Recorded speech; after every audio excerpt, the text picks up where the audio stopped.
you are an entrepreneur, a professional, a speaker, or a coach, and although you've come a long way, it's time for you to take it to the next level. We've got you. This is the Author to Authority podcast. We'll help you use authority and influencer marketing to build your business stronger and faster by publishing a book. You'll hear from guests that are thought leaders in sales, marketing, networking, communication, social media, promotion, and business leadership. Let's do it. This is the Author to Authority podcast. And now your host, the extraordinary word ninja, Kim Thompson-Pinder. Welcome to the Author to Authority podcast. And today I have a tremendously special guest with us as I am talking to sort of a fellow publisher, a book marketing strategist. And I love having these conversations because you get to share with like-minded people, and that's always fun. So Malene is joining us today, and she's an author, a business strategist. She teaches experts, teachers, public speakers, and other freedom seekers how to write, publish, and market their books. She is also the editor of more than 30 nonfiction books, which on average sold 5 times market average and created significant business growth for the authors. Malene is a futurist at heart, and as a business model innovator, she is determined to find new ways for authors to connect with their audience and strategically use their books to build their businesses. Welcome to the show, Malene. Thank you so much, Kim. I'm happy to be here. So, Malene, what I'd like you to do is I'm going to have you do some teaching and training in the second there, because we are going to talk about NFTs, what they are, and how you can use them to build your business. But first, I would love for you to just introduce yourself, because this is your first time on the show, and share a little bit of your story. How did you get to this place where you're now helping others use their books? I'm still working on getting that as a simple story because really it has been anything but a straight path. One side, it's like it was all a coincidence, and yet there's a straight line through it all anyway. So yeah. So when I was 8 years old, I read lots of books. I was very frequently visiting my local library, carrying home bags of books. I picked the thinner ones so I could read more books every weekend. And they knew me there. I had a lot of books on my own, and in my room I created a small library where the other children in the street could come and they could read my books, and there were even small pieces of paper and a pencil, and they could write their story. Honestly, I don't think anybody ever showed up, but in my mind I had that business back then. And it probably lasted for 2 weeks.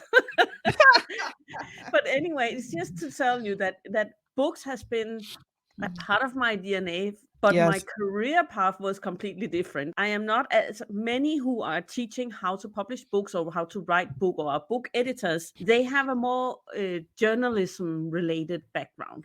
But I didn't start out as a writer. I have been studying a lot. I have 6 different educations, and I love doing these major. The thesis was a perfect task for me. I was that annoying student that finished up weeks or months before we were supposed to have. So I always loved working with big amounts of text and structure things. But my career path really started with 7 years of accounting.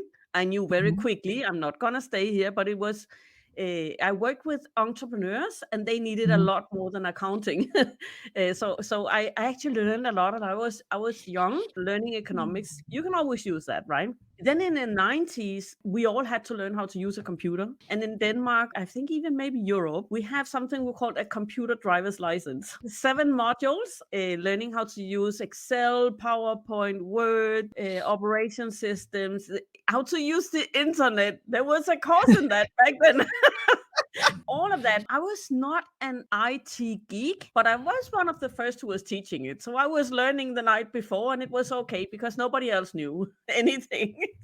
So you learn from those who were willing to take the first steps. I did that for 7 years. That was in the education sector. And then I got a job as an innovator in an insurance company. This was back when all of innovation was related to physical product, using design methods, we used theater methods. We did a lot of crazy stuff, and I loved that job. Got promoted because I was good at it several times. But the problem was when they promoted me out of that role, I started getting bored. I didn't like all of that political game that happens at Yes. the upper levels in the corporate life. And I realized, sure, I'm good at this. I can do this. I might even want to do it for the salary, but I'm leaving a part of my personality at home. So at some point, I quit the job. I started traveling. I traveled and traveled and traveled. And then I thought, if I'm going to keep traveling so much, I better travel for a longer period of time, figure out how to make money while I travel. Yes. So I went to Peru. I thought I was going to stay for 5 months doing different kinds of consultancy. I very quickly got consultancy tasks, but I thought I would stay 5 months, learn some Latin American business, learning Spanish, all of that, and then travel South America for 2 months and then go back home. But I've been there for less than 3 weeks when one of the consultancy tasks or assignments that I got was that create an investment proposal to a Danish publisher. And they had a self-publishing platform to invest in a small startup in Lima, Peru, was covering all of Latin America, and they were digitalizing already printed books into ebooks. And they said yes. And they asked me to stay on board as the CEO of that self-publishing company. So there I learned the business from the inside. Terminology, I learned the processes. I also learned what we didn't do well enough. Nobody was doing well enough. One of the things that became clear to me is that there are very different segments in terms of authors who write fiction, or they write that where authorship is their job. They have to be excellent at writing. The segment that has a very personal story. They lost a leg to cancer, they lost a child, they overcame something horrible in their life. For them, writing is important because it is a part of their healing process. And they Yes. really just want one other person to benefit from that story. And they are happy about that process. And then we have the entrepreneurs that publish nonfiction books, and they use it as a branding or marketing tool. And really, the writing is not important because it has to be a great book, but they are used to communicating whatever they're teaching or talk about in public speaking. Their knowledge is super organized. They don't need creativity in terms of their message. That's already something they worked on maybe for a decade even. They are a completely different segment. What they need is visibility. So the sales strategies, everything is different as for which segment you belong to. This was my starting point. When I then came back to Denmark, my inbox was full of people asking me, I heard you did something with book. Did you go to South America? and why books in South America? And then I started helping them as a book coach. So that's how I kind of found my way back to books. I love that we nowadays, nobody has a saying in what kind of message you can get out into the world. We need that. We have such big problems in the world that we need to work together to solve them, and we need to share our ideas and knowledge. So I love breaking down all of those barriers for all of these goodies, all of this gold that people hold on to help them let it come out, get out there and help other people. I love your story, Malene. I was one of those kids. The library was just down the street. Yeah. You know, I was the kid that was always in the library, always getting books. Dad, buy me this book. Can you buy me this book? And I didn't go for the thin books. I went for the books that were like 2 levels above my reading grade and couldn't understand the vocabulary. And I remember, you know, being with my dad on the couch, and he'd be reading a book and I'd be reading a book. Dad, what does this mean? Dad, what does this mean? And he'd be like, will you stop reading books so much? Because he's trying to read his own book, right? Yeah. It's like, will you stop reading books so much above? I said, but the other books are boring, Dad. I loved it when the Harry Potter books came, because then I could read for my son and me at the same time. It was equally interesting for both of us. So, Malene, we're going to just shift gears here. I want you to talk about NFTs. So, first of all, there's probably a lot of people who don't even know what they are yet. Yes. So, spend a few minutes talking about that. But then, how can entrepreneurs use them to build their business? It's difficult to answer those questions very briefly. We need to understand this is a huge mind shift that's going to happen. It's a technology shift, but it's also a very big mind shift that it takes to take advantage of these new opportunities. I need to start really to explain what Web3 is first, but I can do that very quickly. So, if we think about the internet, back in the days when we first got the internet, it was companies and bloggers who created. Had tech savvy people. They were programming web pages that we could then read. And for regular consumers like I was at that time, it was amazing that I had all information in the world available at my fingertips. But it was a one-way street. I could read the internet. So that's Web 1, that's reading the internet. Web 2 is what we know now. Social media has made it possible for everybody to be a creator. The user interfaces has improved so that you don't need any technical skills to be a contributor to the internet. Every time we're posting something, we're uploading something, we are creating the internet as we know it. But rarely we are the owners of that content. Even if we have the copyrights, we're not the owners of the content. As soon as we post it on social media, they own the data, they own the content, they own everything. So these intermediaries that are controlling our content, it's not only in the social media space, it's in many spaces, in banking, for example. People don't like that banks set the rules for how they can transfer money from the other part of the world, or maybe say they cannot, or it takes forever, it's expensive. You cannot transfer money across the world very easily, or even from one person to another person, you have to wait. So today I had to buy something, I needed to charge that card, it would take 3 to 4 days in a digital world.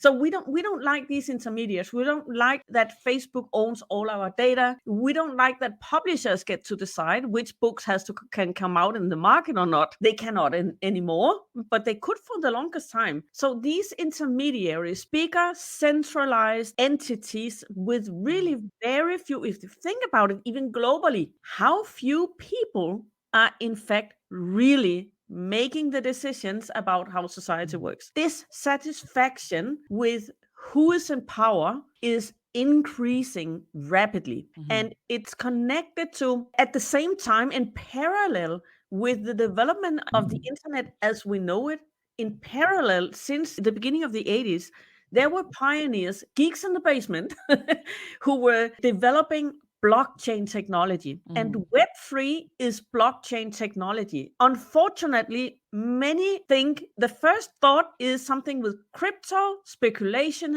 in new currencies, and it's probably all dangerous and full of scam. But actually, the blockchain technology is one of the safest ways of distributing content. We can document ownership without any of those entities necessary. We can do transactions of money between two entities without any bank involved. Web3 is a solution for. When Web 1 was to read and Web 2 was to write or create, then Web 3 is to own. So every time we create something on the blockchain, we are the legal owners of that content and of the data, which is, by the way, all transparent. So it's very difficult to tamper with this, and or fraud even is much more limited. For authors, what does this mean? One thing that it means is that we can publish our book as what is called NFTs. So the Web3 consists of many things. It's like an umbrella term that covers metaverse, social tokens, cryptocurrency, and also NFTs. And NFTs is what I have dived the most into. A non-fungible token. It's a weird word, fungible. I guess that less than 1% of people will know what that even means, even if you're a native speaker, which I'm not. But even native speakers don't know what fungible is.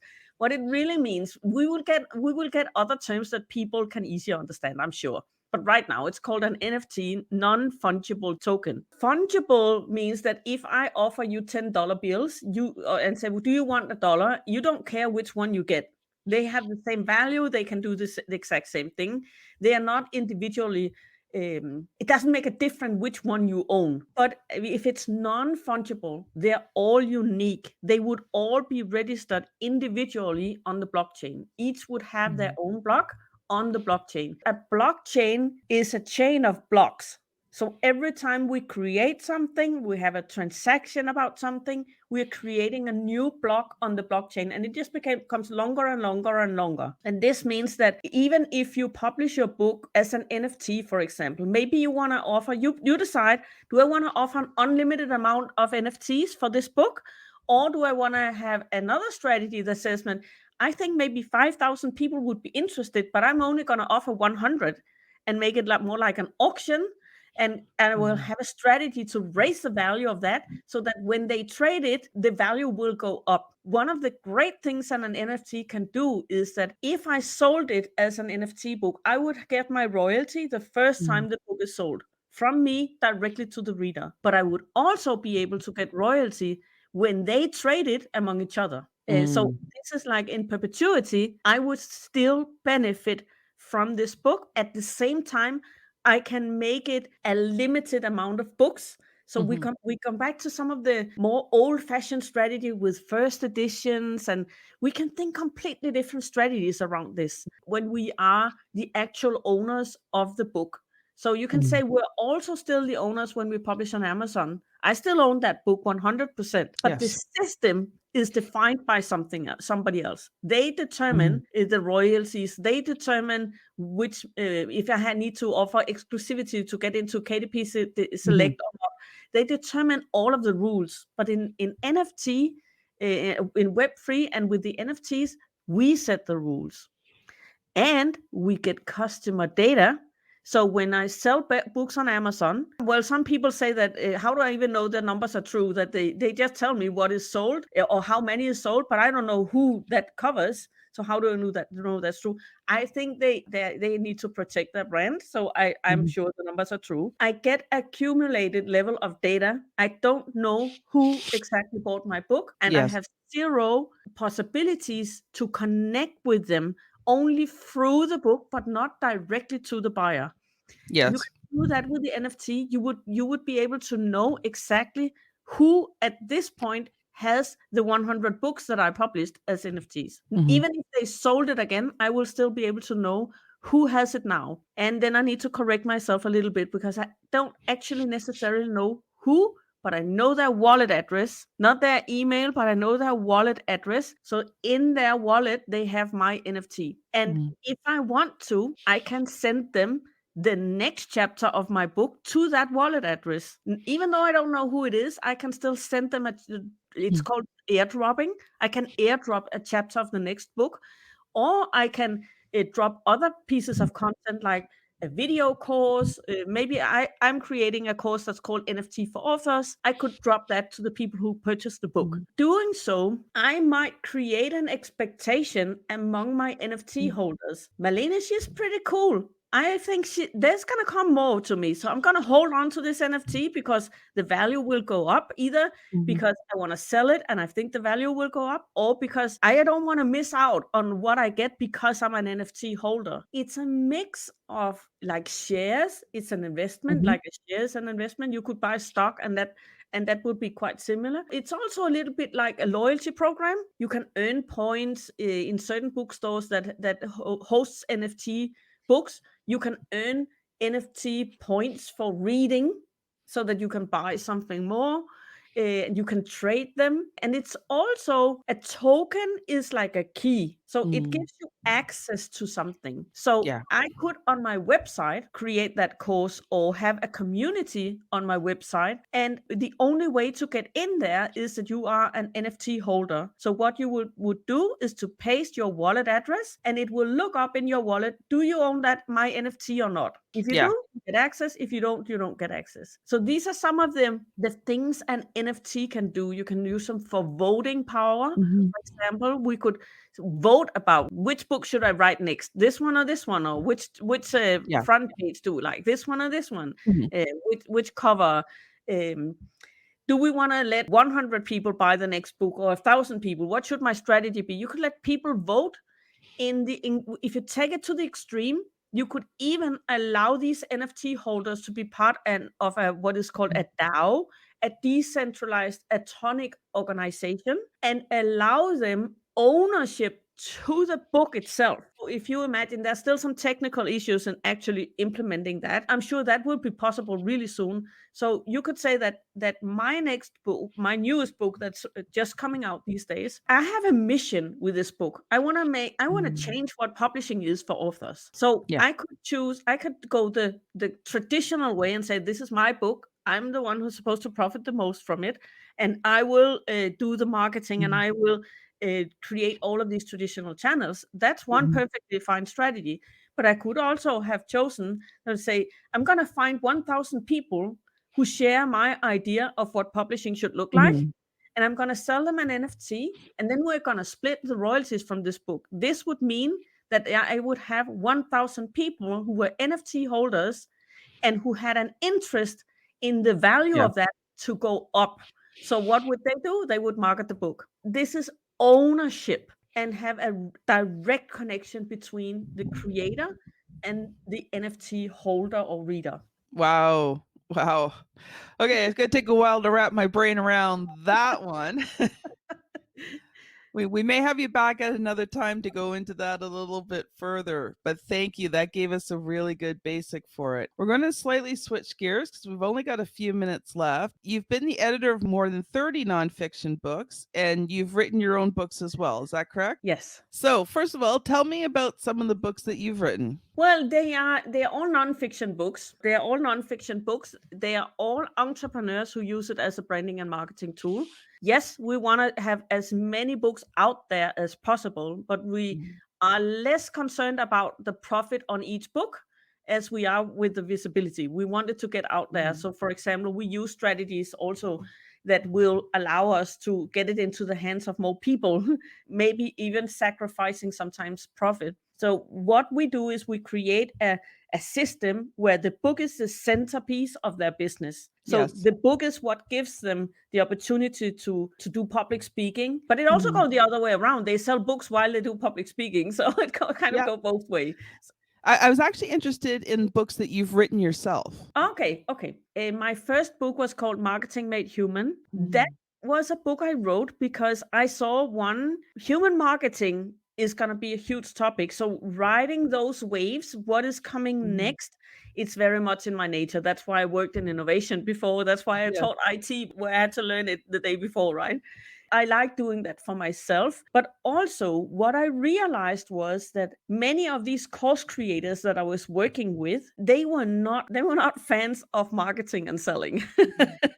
So, and I realized that they were trying and felt what they had to do was to do as well with their marketing and branding as the big brands, Coca-Cola or a big competitor, someone way out of their league, first of all, that had a completely different foundation in their business. But also, people don't trust corporate brands, but they trust personal brands. We trust Yes. people. We don't trust those corporate brands. So the more I'm going to make it short, but the more you try to look like a big corporate brand and look everything perfect, like you need a videographer to create an online course. People like it when you do it on your phone because they want you. They don't want that big corporate professional brand. They want a person. So this book is about overcoming and making that mindset shift and understanding where that reluctancy to marketing is coming from. So I tell actually a little bit of history. So why we program like this and how do we get rid of it? So that was the first book. The second book that is coming out now is called Next Gen Author. And it's about what Web3 is, what NFTs are. So the first part is about what is this societal trend that is carrying the technical trend, the blockchain technology, and how does that fit in with what we can do and with publishing. So I actually also dive into what are the problems in publishing today, and how do we overcome them? So the second part is, what could authorship then look like? I call it authorship reimagined. So that's the second part. And then the last part is a helpful framework to help people identify the best strategy for the type of audience that they have. I dive into 4 different categories of customers or customer types that will all have to deal with Web3. If the listeners here are right now thinking, or viewers are right now thinking, but I'm not sure this Web3 is for me, I'm just going to skip that one. No, you're not. Like, we didn't skip the cell phone, or we didn't skip having a computer. This is something we will all have to deal with. It will be more user friendly. You will need to know less about the technology behind it very soon. But it's something that we're all going to deal with. We're all going to have a digital wallet. We're not going to want to use it in the same way, and neither are your audiences. So to identify what type of audience do you have, and I have those 4 categories, and then I outlined a strategy for those. And there's some checklists and what you can choose. I'm going to do this, that, and that. So that is a long list of ideas also in the book. Awesome. Well, thank you so much, Malene. This has been a pleasure having you on the show. I just want to encourage everyone that, if this is something that you are interested in, make sure we will have a link to Malene in the show notes, and you can connect with her to find out more about this and how you can use it in your business. So this has been Malene Bendtsen and Kim Thompson-Pinder on the Author to Authority podcast. Thank you so much for listening, and we'll see you on the very next episode. Bye now. You've been listening to the Author to Authority podcast. The extraordinary word ninja, Kim Thompson-Pinder, has helped over 200 entrepreneurs, professionals, speakers, and coaches write and publish their books that have become incredible marketing tools for their business. And many of those have gone on to become Amazon best-selling authors and have used their books to land high-level clients and get on big stages. We hope you've enjoyed the show. Make sure to like, rate, and review. And we'll be back soon. But in the meantime, hit the website at www.authortoauthoritypodcast.com. See you next time.